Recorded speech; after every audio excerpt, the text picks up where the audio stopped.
how do we take control? What can we do today? So I'm going to keep it short. It's the last one, and bring a bit of a cheerful and optimist spirit. Earlier today as well, Mr. Kraus was just talking about everything that we're trying to achieve here at Axo. I want to take, by show of hands, I want you to tell me, how do you feel? What's your health from 1 to 10? And let's start with 9s and 10s. Who feels like a 9 or a 10? Okay, keep your hand up. 7 and 8? Okay, yeah, usually we get a lot of 7s and 8s. Under 6? Okay, that's good. Keep your hand up only if you've actually measured what that number is in the last 12 months. Okay, so around 7 people, maybe 9 people. Well, not long ago, around 2 years ago, I thought I was a 9, and I was very wrong. And I had no way of knowing. My name is Andrew McCarthy, CEO of Axo Longevity, from Mexico via New York and now in Munich. So before being a founder in tech, I was a consultant, the only lawyer in my family, and involved in a few businesses. I've been a builder my whole life. But also, I've done all the optimizations, fasting, clean diet, training, and athletic lifestyle, let's say, all my life. And I had no way of knowing what was happening inside of my body.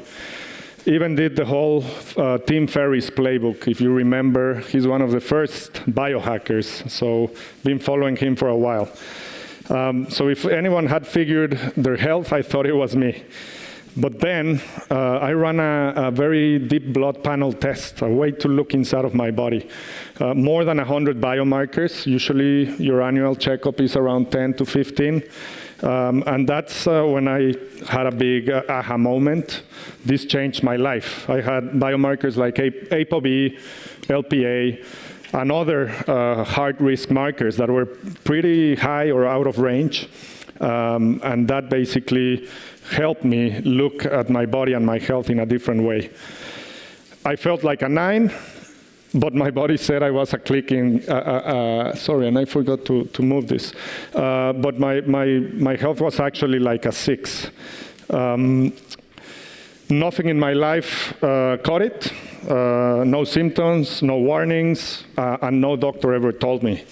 Found out the way, the only way I could have found out was in an ambulance, which is how most people find out.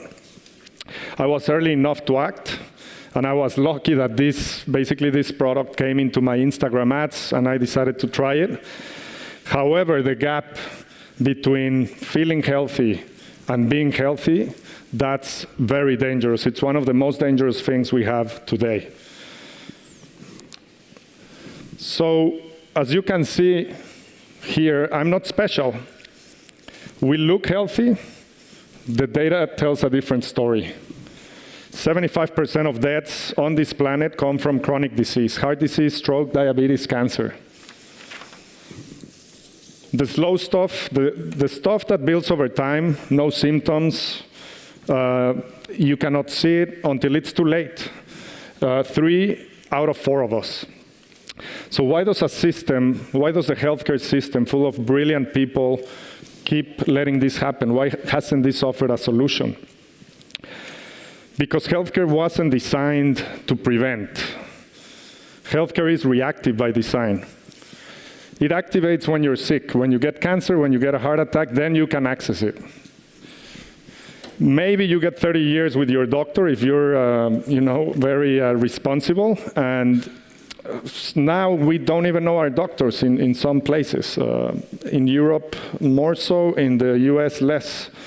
But OECD countries spend less than 3% on average on prevention. Massive budgets, billions or trillions of dollars even, spent all on reactive care.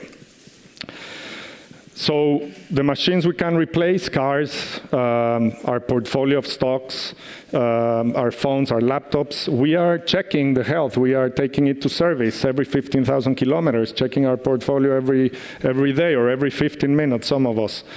But our body, the most important asset that we have, we never really check it. We wait until the check engine light is the heart attack, the ambulance.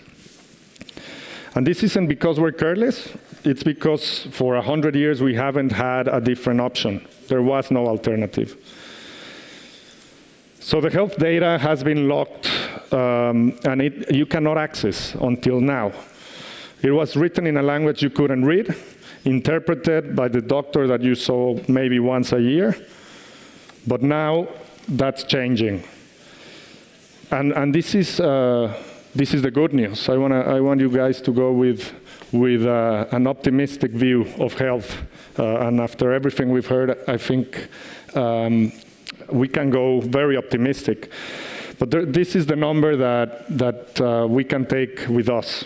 The World Health Organization says that 80% of premature heart disease, stroke, type 2 diabetes, and other preventable diseases can be preventive. That's a massive number. That's 4 out of 5 of these deaths are optional. So what changed? What has changed in the last few years? We've been discussing that.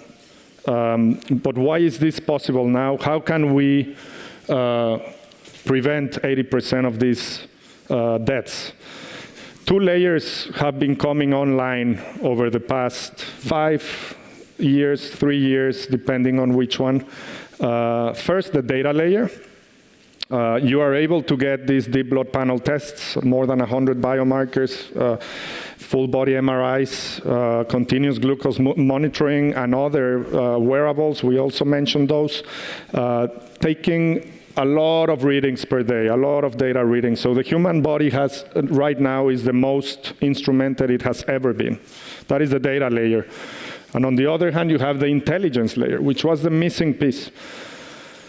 AI that can now finally unlock that knowledge, read all of it. What does it mean when you get all of that data?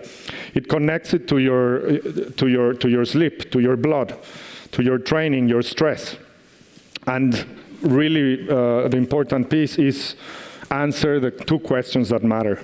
What does it mean for me, my body? And what do I do with this tomorrow? How can I act on this? So the data plus intelligence equals the end of the monopoly on health. So for the first time in human history, we can have an understanding of our own bodies. This is the longevity revolution. Now we can take control of our health, and that is massive. So there's a creature, I want to tell you a story. And it's kind of how we named the business. But there's a creature that does something no human can. It's called an axolotl. It's from the lakes of Mexico, Mexico City specifically. It was revered in the Aztec culture. But what this does is, if it loses a limb, it can regrow that limb. If it damages its heart, it can regenerate the tissue. It barely ages. Scientists are still working out how that happens, why this creature can heal itself and seem to pause its biological clock. That's the axolotl there. We named the company after Axo to kind of bring my Mexican heritage into it, but also because of the significance of this creature. And I think at some point we will arrive to that, but that's not what we're trying to do. However, having the visibility at a cellular level of what's happening inside of our bodies and being able to respond to that puts our body in the best position to do what it's trying to do all the time, which is heal, adapt, and stay well.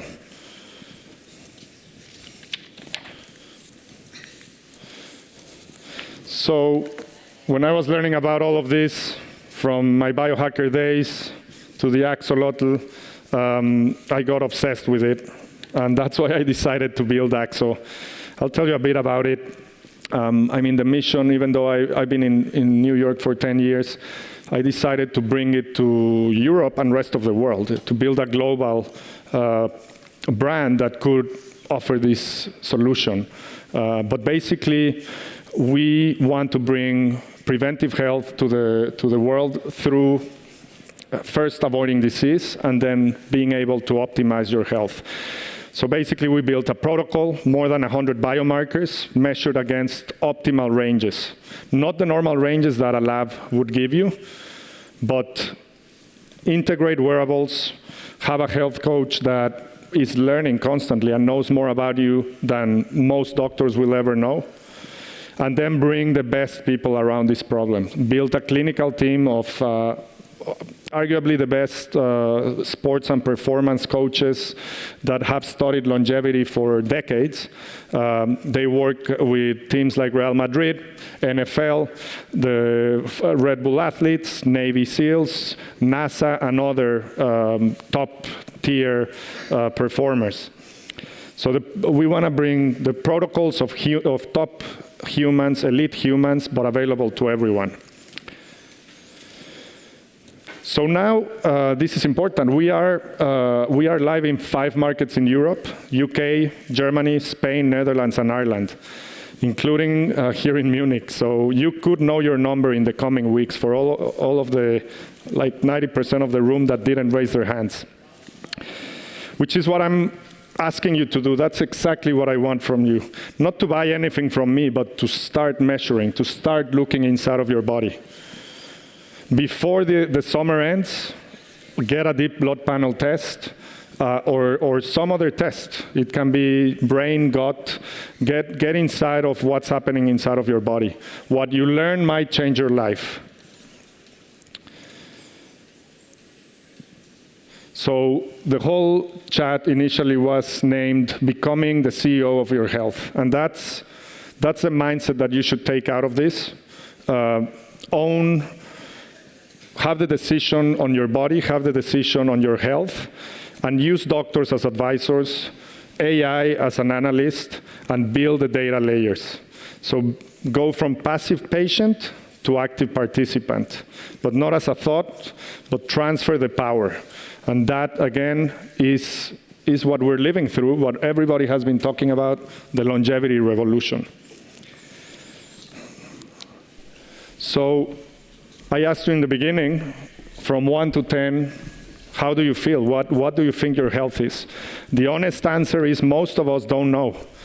So the ask is, a few months from now, you should answer with a number that you've actually measured, not only how you feel, because if you don't have health, you don't have anything. And for the first time in history, having health is an active choice. Know your number and transform your health. Thank you.